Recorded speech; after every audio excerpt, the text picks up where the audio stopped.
నమస్కారం. Big debate ప్రత్యేక చర్చా కార్యక్రమానికి స్వాగతం. సుప్రీంకోర్టు చట్టసభల్లో నేరస్తుల సంఖ్య మీద అలాగే శిక్ష పడ్డ తర్వాత ఏ రకంగా వాళ్ళు తిరిగి మళ్ళా చట్టసభల్లోకి వస్తున్నారు, ఒకసారి ఏదైనా అవినీతి ఆరోపణలో కేసులు నిరూపణ అయితే ఉద్యోగులు జీవితకాలం ఉద్యోగాలకు దూరం అవుతారు. అదే ఉద్యోగి తిరిగి మంత్రులుగా రావడానికి ఇప్పుడున్నటువంటి వ్యవస్థ అవకాశం కల్పిస్తుందని చెప్పి చాలా ఘాటైన వ్యాఖ్యలు చేసింది. 2017లో వేసినటువంటి ఒక ప్రజా ప్రయోజన వ్యాజ్యానికి సంబంధించి కోర్టు నిన్న కీలకమైన వ్యాఖ్యలు చేసింది. అటు కేంద్రానికి ఎన్నికల సంఘానికి నోటీసులు జారీ చేసింది. ఏ రకంగా దీన్ని నిరోధించగలుగుతాం అని నేరస్తులు తిరిగి చట్టసభలకు రాకుండా చేయటం వల్ల, అలాగే అత్యధికంగా పెండింగ్ ఉన్న కేసులకు సంబంధించి రాజకీయ నాయకుల మీద చట్టసభ సభ్యుల మీద పెండింగ్ ఉన్న కేసులు ఎందుకు వేగం పుంజుకోవట్లేదని కూడా సుప్రీంకోర్టు ప్రశ్నించింది. ఈ అంశాల మీద వాళ్ళు బిగ్ డిబేట్లో చెప్పడం. చర్చలో మనతో పాటు డాక్టర్ జయప్రకాష్ నారాయణ గారు లోక్సత్తా వ్యవస్థాపకులు వారు మనతో ఉన్నారు. అలాగే లక్ష్మణ్ గారు ప్రముఖ రాజకీయ సామాజిక విశ్లేషకులు వారు కూడా మనతో ఉన్నారు. అంబటి రామకృష్ణ గారు కాంగ్రెస్ పార్టీ అధికార ప్రతినిధి, అలాగే ఆంజనేయ రెడ్డి గారు భారతీయ జనతా పార్టీ సీనియర్ నాయకులు కూడా మనతో ఉన్నారు. ముందుగా జేపీ గారు నమస్కారం. జేపీ గారు, మీరు చాలా సంవత్సరాల పాటు పోరాటం చేసిన దానిలో ఇదొకటి కీలకమైంది. ఎన్నికల్లో నేరస్తులు ప్రవేశించకుండా చేయటం, అలాగే ఎన్నికల ఖర్చు, నేరస్తుల వివరాలు ప్రజలకు తెలిపే పోరాటం లోక్సత్తా ఉద్యమ సంస్థగా ఉన్నంతకాలం చాలా క్రియాశీలకంగా యాక్టివ్గా చేసిన అంశాలు ఇదొకటి. బహుశా అప్పట్లో మీ ప్రయత్నం వల్ల అనుకుంటా నాకు గుర్తుండి శిక్షాకాలం 2 ఏళ్ళు అంతకు మించి శిక్ష పడితే ఆ శిక్షాకాలం పూర్తయిన తర్వాత 6 ఏళ్ల వరకు వాళ్ళు పోటీ చేయకుండా ఒక నిబంధన వచ్చింది. అయితే వాళ్ళు సుప్రీంకోర్టు అసలు 6 ఏళ్ల తర్వాత అయినా కూడా వాళ్ళు ఎందుకు రావాల్సి వస్తున్నది, ఎందుకు జీవితకాల నిషేధం విధించకూడదని ఒక అంశం లేవనెత్తింది. సరే, రెండో అంశం మనం ఎందుకు శిక్షలు వేగంగా పట్టలేదనేది మనం సెకండ్ రౌండ్లో మాట్లాడదాం సార్. దీని గురించి అసలు అప్పుడు ఏం జరిగింది, ఏ రకంగా ఆ చట్టం వచ్చింది, జీవితకాల నిషేధానికి సంబంధించి అప్పుడు ఏమన్నా చర్చలు జరిగినాయా, ఏం చెప్తారు? శ్రీనివాస్ గారు, 1999 ఎన్నికలప్పుడు దేశంలో మొట్టమొదటిసారిగా ఎన్నికల్లో పోటీ చేస్తున్న ప్రధాన అభ్యర్థుల నేర చరిత్రని లోక్సత్తా బయటపెట్టింది. ఒక ప్రజా ఉద్యమంలాగా కొన్ని వేల మంది నుంచి ప్రజల నుంచి సమాచారాన్ని సేకరించి, పత్రికల నుంచి సేకరించి, కొన్ని నిర్దిష్టమైన ప్రమాణాలు పెట్టి జస్టిస్ లక్ష్మణరావు గారి అధ్యక్షతన కమిటీని ఏర్పాటు చేసి దాని ప్రకారం చాలా ప్రామాణికంగా చేశాం. దాని నుంచే తర్వాత మిత్రులు ఏడీఆర్ నుంచి కోర్టుకు వెళ్ళడం, కోర్టు ఏమో ఆదేశాలు ఇవ్వటం, దాని మీద మళ్ళీ లోక్సత్తా ఉద్యమాన్ని దేశంలో నడిపించడం, మహామహులు కలపటం, ఆర్డినెన్స్ తిప్పంపించడం, ఇవన్నీ జరిగినాయి. ఆ సుప్రీంకోర్టు తీర్పులో కూడా విధిగా ఇవ్వకపోతే డిస్క్వాలిఫికేషన్, అంటే వాడి నామినేషన్ రద్దు చేయాలని లేదు. అది చేయకపోతే ఉపయోగం. అందుకని మళ్ళీ ఎన్నికల సంఘం ముందు నేనే స్వయంగా వాదించి వాళ్ళతో ఒప్పించి ఆదేశాన్ని తెప్పించాం. కానీ ఆనాడు మనం ఆశించింది ఏమిటంటే దానివల్ల నేర చరిత్రల ప్రమేయం తగ్గుతుందని. నిజాయితీగా మాట్లాడుకుందాం. మనం 20 ఏళ్ళు జీవితకాలం శిక్ష తర్వాత వస్తుంది, దానికి వస్తాం. ఇప్పుడు మన బ్రిజ్భూషణ్ సింగ్ రెల్లర్స్ ఫెడరేషన్ లో ఉన్నాడు, దాని మీద కొన్ని ఆరోపణలు వచ్చింది. ఎలాంటివి అంటే వివరాలకు మనం అడగలేదు. ఆయన ఒకసారి మీరు ఆ చరిత్ర చూడండి, 3 వేరు నియోజకవర్గాల్లో పార్లమెంట్ సభ్యుడిగా ఎన్నికాడు. ఒక చోట కాదు, 3 సార్లు వేరు నియోజకవర్గాలు. ఒకటి కైసర్గంజ్, రెండోది బలరాంపూర్, మూడోది గోండా. బహుశా దేశ చరిత్రలో 3 వేరు నియోజకవర్గాల నుంచి ఎంపీలుగా ఎన్నికైన వాళ్ళు లోక్సభకి బహు కొద్ది మంది ఉండొచ్చు, లేకపోవచ్చు అసలు తప్ప. రెండోది, ఇక తప్పదు ప్రజాభిప్రాయం వ్యతిరేకమైన తీయాలనుకున్నప్పుడు ఏం జరిగింది, ఆయన కుమారుడు కరణ్ భూషణ్ సింగ్ ఆయన పెట్టారు, ఆయన మన ఢాకా ప్రజానికి ఇచ్చాడు. అంటే మన రాజకీయం ఎట్లా ఉందో అర్థం చేసుకోకుండా ఒకళ్ళు డిస్క్వాలిఫై చేశారు ఈ బ్రజ్భూషణ్ సింగ్ ని, ఆయన కొడుకు వస్తాడు. కోర్టు అది కూడా వ్యాఖ్యానం చేసింది సార్. అంశం కూడా చెప్పింది, వాళ్ళు భార్యలతో కొడుకులతో నడుపుతారు. అంటే మౌలికంగా ఏంటంటే కీలకమైనటువంటి రాజకీయ సమస్యలకి వ్యవస్థలో పరిష్కారాలు సాధించాలి, కానీ చట్టాలు చేసి వాళ్ళకి పోటీ చేయకుండా అర్హత ఇలాంటివి చేస్తే అది వినడానికి మిడిల్ క్లాస్ మధ్య తరగతి వాళ్ళకి చాలా బాగుంటుంది. అది పరిష్కారం కాదు. మొట్టమొదటి చాలా స్పష్టంగా అర్థం కావాలి. ఈ మాటలు, నా మాటలు రుచించు చాలా మందికి. ఏంటంటే మనం మధ్యతరగతి వర్గాలను చట్టం చేసి పారిస్తే పోలా, రాకుండా అంటే పోలా, వాడిని తీసేస్తే పోలా, వాడిని పీకేస్తే పోలా, ఇలా అనుకుంటున్నాం మనం. రాజకీయ సంస్కరణ అంత ఆషామాషి కాదు. రెండోది, మీరు ఒకసారి ఇవాళ కూడా నేను చట్టాన్ని పూర్వం బాగా తెలిసినా కూడా ఇవాళ మన చర్చ ఉందని చెప్పి లోతుగా నేను మళ్ళీ అధ్యయనం చేశాను. ఆ చట్టం వెనకాల ఉన్న స్ఫూర్తి అంతా ఏమిటంటే, ఖచ్చితంగా తీవ్ర నేరాలకు శిక్ష పడినట్టయితే 2 ఏళ్ల కంటే ఎక్కువ కనుక శిక్ష పడినట్టయితే ఆ శిక్షా కాలము ప్లస్ 6 సంవత్సరాల పాటు డిస్క్వాలిఫికేషన్ లో, మిగతా వాటికి వేరే రకాలుగా ఉన్నాయి. కానీ దానిలో 12 సెక్షన్లు ఏం చెప్పారు తెలుసా, ఏ అనర్హత అయినా సరే ఎన్నికల సంఘానికి అప్లికేషన్ పెట్టుకుంటే వాళ్ళు స్పష్టమైన కారణాలని ప్రకటించి ఆ అనర్హతని రద్దు చేయవచ్చు. అంటే ఏమిటి దీనివల్ల ఉద్దేశం? ఎన్నికల్లో అనర్హులుగా పోటీ చేయడం అనర్హులుగా నిర్ణయించడం ప్రజాస్వామ్యంలో సరైన పద్ధతి కాదు. అది అరుదైన సందర్భాల్లో ఆపద్ధర్మం గత 10 కాదు పరిష్కారం ప్రజాస్వామ్యంలో. చివరికి ప్రజలు తేల్చాలి. తర్వాత కొన్ని సందర్భాల్లో సాంకేతిక కారణాలు, ఉదాహరణకి రాహుల్ గాంధీ గారి మీద నా దృష్టిలో అది సాంకేతికమైన అంశం. ఆ కేసు మీద శిక్ష పడ్డ దాఖలాల్లో ఆయనకి తప్ప 2 ఏళ్ల శిక్ష ఎవరికి పడలేదు. 2 ఏళ్ళు అనగానే డిస్క్వాలిఫికేషన్ వర్తించింది. రాహుల్ గాంధీ గారు మంచివాడా కాదా, కాంగ్రెస్ పార్టీ అయితే మరి మీకు నాకు అది అనవసరం. కానీ ఆ కారణాలుగా పెద్ద పెద్ద నాయకుల మీద అనర్హులుగా చేస్తే ప్రజాస్వామ్యం పలచన పడుతుంది. అంచేత అనర్హత అనేది ఒక అస్త్రంగా అరుదుగా ప్రయోగించాలి తప్ప అది మౌలికమైన పద్ధతి ద్వారా మనం దేశంలో ప్రజాస్వామ్యాన్ని మార్చగలం అనుకోవటం చాలా పొరపాటు ఆలోచన. చట్టబద్ధ దానికి తర్వాత విషయాలకు వెళ్దాం. అసలు ఎందుకు ఏంటిలా జరుగుతుంది రాజకీయంలో వాళ్ళు ఇంకా ప్రతిపక్ష సంగతి చూస్తే మీరు ఎందుకు ఆయన్ని పెట్టాల్సి వచ్చింది, ఆయన కొడుకుని పెట్టాల్సి వచ్చింది, ఇంకోటి గెలవడు అక్కడ. మీరు ఆ పరిస్థితులను మార్చకుండా ఎన్నికల సంస్కరణలు రాజకీయ సంస్కరణలు కాకుండా ఏదో డిస్క్వాలిఫికేషన్ చేస్తామని చెప్పంటే పాకిస్తాన్ లాంటి దేశాల్లో ప్రజాస్వామ్యం అంతరించిన కారణం డిస్క్వాలిఫికేషన్లే. అక్కడ చక్కటి వంకలు పెట్టారు, అవినీతి పరుడు అని కొన్ని వేల మంది తీసిపారేశారు. ఇమ్రాన్ ఖాన్ డిస్క్వాలిఫై చేశారు. దేశం ఏమైంది? కాబట్టి డిస్క్వాలిఫికేషన్లు అనేవి చాలా ప్రమాదకరమైనవి. అతి అరుదైన సందర్భాల్లో ఖచ్చితంగా అవసరమైతే చేయాలి తప్ప సుప్రీంకోర్టు కూడా ఘీంకరించి ఏదో సామాన్య మానవులాగా ఆవేశం వచ్చింది కాబట్టి మనం ప్రకటిస్తే అది పరిష్కారం అనుకుంటే చాలా పొరపాటు అవుతుంది, ప్రమాదాన్ని దారితీస్తుంది. అయితే జేపీ గారు, అంటే ఒకటి సార్ మీరు చెప్పినట్టు శిక్ష ఏముంటుంది లేకపోతే అనర్హత వర్తిస్తుంది లేదని పక్క పెడితే, బట్ దానివల్ల మీరు చెప్పిన నేరస్తుల వివరాలు బయట పెట్టడం కానీ అఫిడవిట్ రూపంలో అది ప్రజలకు తెలియ, ఆ రోజుల్లో లోక్సత్తా చాలా పెద్ద పోరాటం చేసింది. ఆ తర్వాత ఏడీఆర్ కంటిన్యూ చేస్తుంది. ఇప్పటికి కూడా ప్రతి సంవత్సరం వాళ్ళ వివరాలన్నీ బయట పెడుతున్నారు.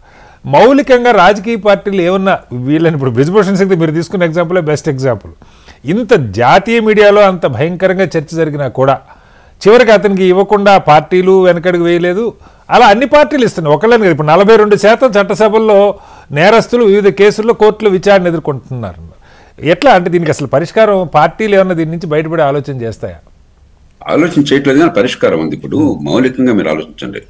ఏ పార్టీ కూడా కావాలి నేరచరిత్రకి ఇవ్వాలని కోరుకోదు, గతిలాకి ఇస్తున్నారు. ఎందుకని? నేరచరిత్రకి 3 లక్షణాలు ఉన్నాయి ఎన్నికల్లో పోటీ చేసిన నేరచరిత్రకు. ఒకటి, నేరచరిత్రుడిగా ఆయనకు ఒక ముఠా ఉండి బలమైన యంత్రాంగం ఆయన చేతుల్లో ఉంది. రాజకీయంలో మీ వెనక యంత్రాంగం అంటే మీకు పనిచేయడం సులువవుతుంది. 2, నేరచరిత్రుడు అంటే డబ్బులు చేస్తున్నాడు బాగా, కోట్లు జల్లరు, నేరం చేస్తాడు పిచ్చాడే. సంఘటిత నేరాలు కానీ మరొకటి కానీ సెటిల్మెంట్లు కానీ కబ్జాలు కానీ వాళ్ళు బాగా 100 కోట్లు 1000 కోట్లు చేసుకున్నారు. 3, ఏ నేరచరిత్రుడు ఇంతవరకు దేశంలో ఏదో ఒక కులం పేరు చెప్పుకుని తప్ప, అరుదైన సందర్భాల్లో బాంబే లాంటి చోట్ల మతం పేరు చెప్పుకుని తప్ప వ్యక్తిగా ఎప్పుడూ రాజకీయంలోకి రాదు. ఈ 3 ఉంటే మన దేశంలో డబ్బుండి వెనకాల 100 మంది మీ మాట వినేవాళ్ళు ఉండి మీకు ఒక బలమైన కులం బలం ఉంటే రాజకీయంలో గెలుపు సునాయాసం. తర్వాత ప్రజలు కూడా ఏమనుకుంటున్నారు, మర్యాదస్తులు ఏదో శ్రీనివాస్ గారు లాంటి వాళ్ళు మరొకళ్ళు వచ్చి పోటీ చేసి గెలిచినా కూడా చాలా మర్యాదగా ఉంటారు, ఏ పని జరగదు. గోండా వస్తే 4 సార్లు తంతానంటాడు, పొడుస్తానంటాడు, భయపడికి కొన్ని పనులు జరుగుతాయి. అంటే పరిపాలన ఎవరికి అందదు, పనులు జరగట్లేదు అన్న భావం జనంలో బాగా ఉంది. అందుకని వాడు నేరస్తుల చోట్ల ఎవడు గట్టిగా గొడవ చేస్తాడు, ఎవడు గట్టిగా పోరాడతాడు అనుకో. ఓకే సార్, మళ్ళీ వస్తాను సార్ మీ దగ్గర చెప్పి గారు. లక్ష్మణ్ గారు, దీని మీద అంటే కోర్టు వ్యాఖ్యల్ని ఎలా అర్థం చేసుకోవాలి? నిజంగా ప్రభుత్వాలకి 3 వారాలు టైం ఇచ్చారట, కేంద్ర ప్రభుత్వానికి, ఎన్నికల సంఘానికి కూడా. అంటే అసలు ఈ చర్యలు ఏ మేరకు ఫలితాలను ఇస్తాయి? నాకు తెలిసి ఇప్పటికీ అలా శిక్ష పడ్డవాళ్ళు కాస్త ప్రముఖులు కింద, రాహుల్ గాంధీ గారు సరే అది పెండింగ్లో ఉందనుకోండి, శిక్ష పడి జైలుకి వెళ్ళిన వాళ్ళు అటు జయలలిత గారు, లాలూ ప్రసాద్ యాదవ్, ఆ తర్వాత శశికళ, ఆమె ఇప్పుడు ఎంత ప్రముఖంగా లేరు. వీళ్ళు 3 తప్ప జాతీయ స్థాయిలో కాస్త చెప్పుకోదగ్గ వాళ్ళు శిక్ష పడి జైలుకి వెళ్ళి ఆ కారణంగా డిస్క్వాలిఫై అయిన వాళ్ళు కూడా పెద్దగా లేరు. ఎందుకంటే అసలు కేసులే 25 ఏళ్ళు 30 ఏళ్ళు నడుస్తూ ఉన్నాయి. ఎట్లా దీనికి పరిష్కారం కోర్టుల్లో లేదా కోర్టు తీర్పుల్లో ఉందా, పార్టీల్లో ఉందా, ప్రజల్లో ఉందా? కటారి గారు, పెద్దలు అందరికీ నమస్తే. ఓకే, మనం ఒక జుగుప్సాకరమైనటువంటి పరిస్థితుల్లో భారతదేశంలో జీవిస్తా ఉన్నాం. ఓకే, సుప్రీంకోర్టు ఈ అంశానికి సంబంధించి నేరస్తు చేయాలి రాజకీయాల్లో అనే ఆవేదన వ్యక్తం చేయడం. సార్ మీ వాయిస్ రావట్లేదు లక్ష్మణ్. హలో లక్ష్మణ్ గారు. హలో లక్ష్మణ్ గారు, మీ వాయిస్ బ్రేక్ అవుతుంది, మళ్ళీ తీసుకుంటాను మీది. రామకృష్ణ గారు చెప్పండి, దీని మీద అంటే ఏ రకంగా పార్టీలు కానీ ప్రభుత్వాలు కానీ ఏం చేస్తే బాగుంటుంది, పరిష్కారం ఎక్కడుంది? సార్ దీనికి పరిష్కారం అంటే చాలా లోతుగా చర్చ జరగాలి. పాయింట్ నెంబర్ 1, ఇందాక పెద్దలు జేపీ గారు చెప్పినట్టుగా ముందు వ్యవస్థలో అవేర్నెస్ రావాలి. వ్యవస్థలో కూడా ఇందాక అంటే పరిస్థితి ఓకే లక్ష్మణ్ గారు చెప్పండి, మీ వాయిస్ కట్ అయిందండి రామకృష్ణ గారి దగ్గర. సార్ నన్ను పిలిచారు,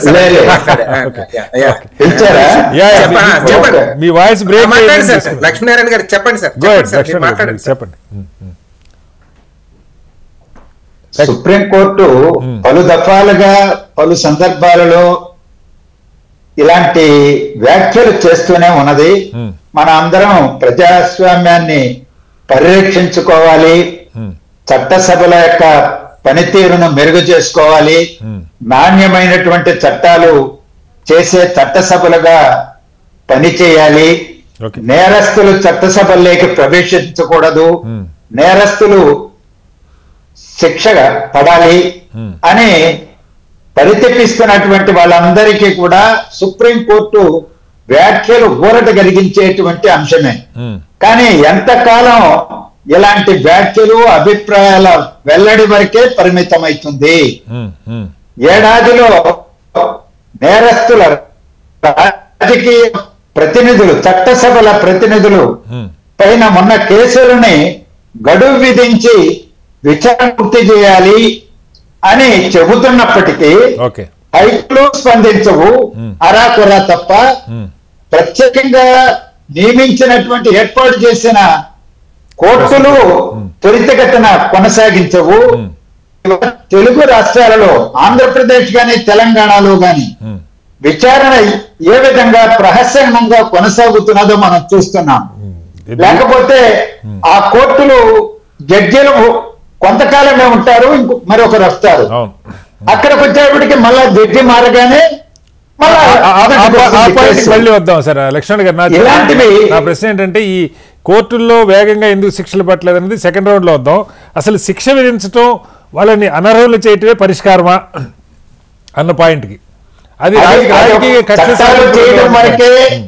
చట్టాలు చేయడము, శిక్షలు వేయడము అది శాశ్వత పరిష్కార మార్గం అని ఎవరూ భావించడంలా. జేపీ గారితో నేను పూర్తిగా ఏకీభవిస్తున్నా. ఒక నేరస్తుడు జైల్లో ఉండే నామినేషన్ దాఖలు చేస్తున్నారు, గెలుస్తున్నారు, లేదా వాళ్ళ కుమారుడినో సత్యమణినో ఇంకొకరినో పెట్టి వాళ్ళ యొక్క ఏజెంట్లుగా గెలిపించుకుంటున్నారు. అందువల్ల నేరమయ రాజకీయాలను ప్రక్షాళన చేయడానికి ఒక సమూలమైనటువంటి కార్యాచరణ ప్రణాళిక అవసరం. అది ఎన్నికల సంస్కరణలు, లేకపోతే చట్టాలు రూపొందించడం, నేరస్తులు తిరిగి పోటీ చేయడానికి అనర్హులుగా ఏ విధంగా అమలు చేయాలి, అనేక అంశాలతో ముడిపడినటువంటి అంశాలు. రాజకీయ సంకల్పం అతి ముఖ్యమైనది. పాలక పార్టీలు, అధికారంలో ఉన్న పార్టీలు ఇవాళ ఎవరు శిక్షిస్తున్నది? వాళ్ళకి గెలిపే కొలబద్దగా ఈ రోజు రాజకీయ పార్టీలు ఇస్తున్నాయి. డబ్బు ఖర్చు పెట్టగలడా, కండబలాన్ని ఉపయోగించగలడా, దౌర్జన్యం చేయగలడా, కులబలం ఉన్నదా? ఇవన్నీ కొలబద్దలుగా తీసుకునే అభ్యర్థులుగా ఎంపిక చేస్తున్నటువంటి వాళ్ళు రాజకీయ పార్టీలు. మరి రాజకీయ పార్టీలలో ప్రక్షాళన జరగకుండా సాధ్యమైంది కేవలం ఒక చట్టాన్ని చేస్తే సాధ్యమవుతుందా? Okay, right. మళ్ళీ వస్తాను సార్. రామకృష్ణ గారు చెప్పండి, అంటే రాహుల్ గాంధీ గారి కేసు కూడా జేపీ గారు ఉద్ధరించాడు. అంటే అలాంటి కేసుల్లో ఎప్పుడు అంత శిక్ష పడలేదు, ఆ కారణంగా డిస్క్వాలిఫై అంటే ఒక్క ఎగ్జాంపుల్ అని కాదు, చాలా సందర్భాల్లో ఇదేదైనా మిస్యూజ్ అవుతుందా ఒక అంశం. రెండు, అసలు నిజంగా నేరాలు చేసిన వాళ్ళు బోల్డ్ మంది ఉన్న వాళ్ళకి వేగంగా శిక్షలు పట్టలేదని రెండో పాయింట్. ఇప్పుడు ఈ కోర్టు వ్యాఖ్యల నేపథ్యంలో ప్రభుత్వాలు లేదా పార్లమెంట్ రియాక్ట్ కావాలి. అంతిమంగా కేంద్ర ప్రభుత్వం అంటే పార్లమెంట్లో దీని మీద ఏమన్నా ఫర్దర్ మాడిఫికేషన్ చేస్తారా, లేదా ఎన్నికల సంఘం ఏమన్నా కొత్త నిబంధనలు తీసుకొస్తుందా, ఎలా చూడాలి? సార్ గుడ్ ఈవినింగ్ సార్, మీకు ప్యానెల్లో పెద్దలు జేపీ గారికి, లక్ష్మీనారాయణ గారికి, ఆంజనేయ రెడ్డి గారికి. సార్ ఇవాళ అంటే మనం చర్చ దీనిపైన తీసుకున్నాం కానీ అంటే దీన్ని యాక్ట్ చేయాల్సిన విషయం సుప్రీం కోర్టు కూడా ఊరికే మందలిచ్చి వదిలేయాల్సిన అంశం అవసరం కూడా లేదు. సుప్రీం కోర్టు స్ట్రిక్ట్ యాక్షన్ ని తీసుకోవచ్చు. మోర్ ఓవర్ పెండింగ్ ఉన్న కేసులన్నీ ఎక్కడ ఉన్నాయి, కోర్టులో ఉన్నాయి. సో వాళ్ళు సాల్వ్ చేయాల్సిన దాన్ని వాళ్ళు ఏదో చాలా గంభీరంగా వ్యవహరించి దాన్ని పార్లమెంట్ కి రిఫర్ చేసి ఒక లక్ష్మీనారాయణ గారు చెప్పినట్టు ఏదో వాత మీద కాలిన గాయం మీద బర్రాలు రాసినట్టు ఉపశమనమే తప్ప మీరు స్ట్రింజెంట్ గా స్ట్రిక్ట్ గా ఫాస్ట్ గా యాక్షన్ తీసుకుంటే కొంత భయం అనేది పొలిటికల్ సర్కిల్స్ లో ఏర్పడుతుంది. సో ఇటువంటి వారికి తక్షణమే శిక్షలు పడుతున్నాయి. అంటే పూర్తిగా న్యాయ విచారణ అయితే జరపండి, తక్షణమే శిక్షలు పడుతున్నాయి. మనం తీసుకున్నా కూడా వాళ్ళకి మళ్ళీ డిస్క్వాలిఫై అయ్యే పరిస్థితుల్లో ఉంది అన్నప్పుడు పొలిటికల్ పార్టీలు కూడా మళ్ళీ అప్పుడు ఆలోచించే పరిస్థితి ఉంటుంది. మనం తీసుకొని అతనికి ఇచ్చినా కూడా హౌఎవర్ పర్ఫెక్ట్ హీస్, అంటే పర్ఫెక్ట్ ఇన్ ద సెన్స్ అక్కడ ఎంత బలమైన వాడైనా సరే ఇమీడియట్ శిక్ష పడ్డప్పుడు పార్టీకి చెడ్డ పేరు వస్తుంది. అట్ ది సేమ్ టైం మళ్ళీ ఎలక్షన్ కి వెళ్లాల్సిన పరిస్థితి ఉంది. కాబట్టి అక్కడ పార్టీలు కొంచెం అప్రమత్తంగా ఉండే పరిస్థితి కూడా ఉంటుంది. ఇందాక జేపీ గారు ఉదాహరించిన అతను బ్రిజ్భూషణ్ సింగ్ కావచ్చు, లఖింపూర్ ఖేరీలో రైతుల్ని తొక్కిచ్చిన చంపిన విషయం కావచ్చు, లేకపోతే అంటే ఇవి రెండు ఏమో చాలా సీరియస్ విషయాలు. లేకపోతే కుల్దీప్ సెంగర్ లాంటి అత్యంత కిరాతకంగా మానభంగం చేసిన అతను కావచ్చు. ఇక్కడ పార్టీలు ప్రస్తావించట్లేదు సార్. సో అటువంటి వారికి ప్రొటెక్షన్ ఫ్రమ్ ద గవర్నమెంట్, నా పార్టీ వాడా ఎదుటి పార్టీ వాడా అనేది కాకుండా ప్రొటెక్షన్ ఫ్రమ్ ద గవర్నమెంట్ లేకుండా చట్టానికి వారిని వదిలేస్తే, అంటే ఇప్పుడు సమస్యల్లో ఎక్కడ వస్తుంది, పొలిటికల్ పార్టీస్ వారిని కాపాడుకునే దానికోసం న్యాయ వ్యవస్థల పైన కూడా వారి యొక్క దీన్ని ప్రభావితం చేసే పరిస్థితి చూపిస్తున్నారు అనే దానికి ఇవన్నీ క్లియర్ ఎగ్జాంపుల్స్. సో న్యాయ వ్యవస్థ పైన ప్రభావితం చూపిస్తున్నారు అనే దానికి ఈ మూడు ఎంత క్లియర్ ఎగ్జాంపుల్స్. రాహుల్ గాంధీ కేసులో కూడా గత 75 సంవత్సరాలు ఈవెన్ బ్రిటిషర్స్ కాలంలో కూడా అటువంటి శిక్ష పడలేదు అన్నప్పుడు న్యాయ వ్యవస్థ కూడా ఎంత ప్రభావితం అవుతుంది అన్నప్పుడు సుప్రీం కోర్టు ముందు తన దగ్గర ఉన్న వ్యవస్థని సరి చేసుకునే ప్రాసెస్ కి వచ్చి ఆ తర్వాత మిగతా ప్రాసెస్ లో ముందుకెళ్తే ఇంకా బాగుంటుందేమో అనేది ఒక అంశం. తర్వాత శిక్షలు పడే విషయంలో కూడా అంటే కొంతమందికే శిక్షలు పడుతున్నాయి, మిగతా అన్ని కేసులు కూడా దశాబ్దాల కాలంగా ఎందుకు పెండింగ్ ఉంటున్నాయి. అంటే ఇక్కడ మనం చూద్దాం సార్, గాలి జనార్దన్ రెడ్డి లాంటి వాడు జడ్జిల్ని కూడా కరప్ట్ చేశారు అనే ఒక ఆరోపణ వచ్చినప్పుడు అటువంటి కేసులు కూడా పెండింగ్. అంటే న్యాయ వ్యవస్థ అట్లీస్ట్ మేము హానెస్ట్ గా ఉండే చూపించుకోవడానికి కోసమన్నా న్యాయ వ్యవస్థ అక్కడ ఫాస్ట్ గా యాక్ట్ చేయాలి. అటువంటిది కూడా న్యాయ వ్యవస్థ పట్టించుకోని తరుణంలో ఇక ఎవరు యాక్ట్ చేయాలి అంటే ఊరికే మాటలతో సరిపోయే కార్యక్రమం కాదు ఇది. డెఫినెట్ గా సుప్రీం కోర్టు కావచ్చు, ఉన్నత న్యాయస్థానాలు కావచ్చు అంతే స్ట్రింజెంట్ గా ఫాస్ట్ గా యాక్ట్ చేయాల్సిన అవసరం ఉంది. తర్వాత మోరోవర్ 2014 తర్వాత ప్రభుత్వం వచ్చేటప్పుడు కూడా ఇదంతా ఇప్పుడు ఏదైతే మనం చర్చిస్తున్నామో దాన్ని చాలా వేగవంతం చేస్తాం, ఫాస్ట్ ట్రాక్ కోర్టులు పెడతాం. అప్పటికప్పుడు పెట్టారు 12 కోర్టులు ఏం పెట్టారు, ఆ కోర్టులో కూడా జరగట్లా. ఇందాక అదే సార్ అది చెప్పిన తర్వాత ఆ కోర్టుల్లో కూడా పరిస్థితులు అట్లే ఉన్న తరుణంలో డెఫినెట్ గా పొలిటికల్ పార్టీస్ మీరు ఆల్ పార్టీ మీటింగ్ పిలుచుకొని కూర్చుంటారు. ఎందుకంటే ఇప్పుడు ఉన్న 46% క్రిమినల్స్ ఎంపీలు ఎవరైతే కేసులు ఉన్నాయో వాళ్ళు ఒక పార్టీలో ఎక్కువ ఒక పార్టీలో తక్కువ, బట్ మోర్ ఓవర్ అన్ని పార్టీలో ఉన్నారు. కాబట్టి ఒకరినొకరం బుడద జల్లుకోవడం కాదు కానీ ఆల్ పార్టీ మీటింగ్ పిలుచుకొని దీనికి పరిష్కారంగా ప్రభుత్వం అయితే చర్చించాల్సిన తక్షణ కర్తవ్యం అయితే ప్రభుత్వాల పైన ఉంది. ఈ కేసు కూడా ఇప్పుడు ఏదైతే ప్రజా ప్రయోజన వ్యాజ్యం ఉంది 2017లో వేసిన కేసు ఇప్పుడు విచారణకు వచ్చింది, మనం బెంచ్ మీదకి వచ్చింది. అంటే కోర్టుల్లో ఎంత వేగంగా మామూలు ఆస్తి తగాదులు అయితే 100 ఏళ్ళు పట్టిన కేసులు ఉన్నాయి, కనీసం రాజకీయాల్లో నేరస్తులకు సంబంధించి ఒక ప్రజా ప్రయోజన వ్యాజ్యం ఆర్గ్యుమెంట్కి రావడానికి కూడా 7 ఏళ్ళు పట్టింది దగ్గర 2017 వేసినట్టుగా నేను చూసా. మరి ఈ విషయంలో కోర్టులు ఇందాక ఎవరు అన్నారు గంభీరంగా ప్రకటనలు ఇవ్వటమే కాకుండా పరిష్కారం ఏంటన్న దాని మీద వేగంగా రామకృష్ణ గారు ఒక మంచి మాట చెప్పారు. నిజంగా వేగంగా శిక్షలు పడుతున్న పరిస్థితి ఉంటే పార్టీలు కూడా అలర్ట్ అవుతాయి. ఇవాళని ఏ పార్టీలు కోరుకోగానే ఎప్పుడో తేలుతుందిలే అప్పటిదాకా నడిచిపోద్ది కదా అన్న ధోరణి పార్టీలో సహజంగానే ఉంటుంది. సో దీనికి రేపొద్దున కేంద్ర ప్రభుత్వం 3 వారాలే టైం ఇచ్చారు సుప్రీంకోర్టు జడ్జి గారు. మార్చి 4న మళ్ళీ దీని మీద విచారణ అన్నారు. ఏం చెప్పబోతుంది ప్రభుత్వం? శ్రీనివాసరావు గారు, మీకు చర్చలో పాల్గొంటున్న పెద్దలకు అందరికీ కూడా నమస్కారాలు. చాలా అనుభవజ్ఞులు ఉన్నారు, లక్ష్మీనారాయణ గారు, జయప్రకాష్ నారాయణ గారు అనేక సంవత్సరాలుగా అనేక విషయాల మీద, ప్రత్యేకంగా ఈ అవినీతి విషయాల మీద లోతుగా అధ్యయనం చేసిన వ్యక్తులు వారు. జయప్రకాష్ నారాయణ గారు అనేక పోరాటాలు కూడా చేశారు దాని మీద. రాజకీయాల్లో ధనం యొక్క ఇన్ఫ్లుయెన్స్ ఉన్నన్ని రోజులు ఈ నేర చరిత్రని లేదా అవినీతి రాజకీయ నాయకుల్ని కట్టడి చేయడం అనేది చాలా కష్టమని నేను భావిస్తున్నా. పెద్ద ఎత్తున ఎన్నికల సంస్కరణలు రావాలా, రాజకీయాల్లో ధన ప్రభావం పూర్తిగా తగ్గిపోవాలా, అప్పుడు ఏ చర్య తీసుకున్నా రాజకీయ పార్టీలు కొంత ఫలితాలు వస్తాయని నేను భావిస్తున్నాను. కానీ దురదృష్టవశాత్తు మన దేశంలో ఈ రాజకీయాలు కాదు, బీజేపీ, కాంగ్రెస్ లేకుంటే కమ్యూనిస్ట్ పార్టీల, అది కాదు. ఈ అన్ని రాజకీయ పార్టీలు కూడా వాళ్ళు ఆలోచించాలి. రాజకీయ పార్టీల్లో కూడా మనం ఎవరిని ఎంకరేజ్ చేస్తున్నాము, ఎవరిని మనం ప్రజాప్రతినిధులుగా పంపిస్తున్నాము, ఎవరి క్యారెక్టర్ ఏమిటి, ఇవన్నీ కూడా రాజకీయ పార్టీలు చాలా లోతుగా విశ్లేషించుకున్న తర్వాత ఇక దురదృష్టవశాత్తు ఏమైంది, డబ్బు ఉండే తీసుకొచ్చి రాజకీయాల్లో పెట్టడం. ఆ పార్టీలో కూడా ఎవరైతే పోటీ చేస్తుంటారో ఆ పార్టీలో కూడా ఏమంటారు, ఈయనకి డబ్బులు ఎందుకు వచ్చాడే అంటారు. అందుకోరు నాయకులు, కార్యకర్తలు కూడా చేస్తారు. ఇప్పుడు మీలాంటి వాళ్ళు, రామకృష్ణ గారు లాంటి వాళ్ళు, లేకపోతే లక్ష్మణ్ గారి జీవితంలో పోటీ చేసే అవకాశాలు రావు, వచ్చినా పరిస్థితి లేదు.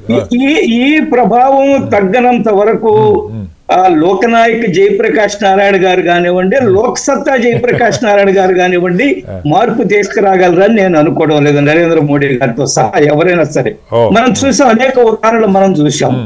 కొత్త రాజకీయ వరవడిని సృష్టించడం కోసం వచ్చిన వాళ్ళందరూ కూడా అవినీతిలో మనం చూసాం. ఢిల్లీలో కేజ్రీవాల్ ఒక నూతన రాజకీయ వరవడిని సృష్టించడానికి వచ్చాడు. ఆయన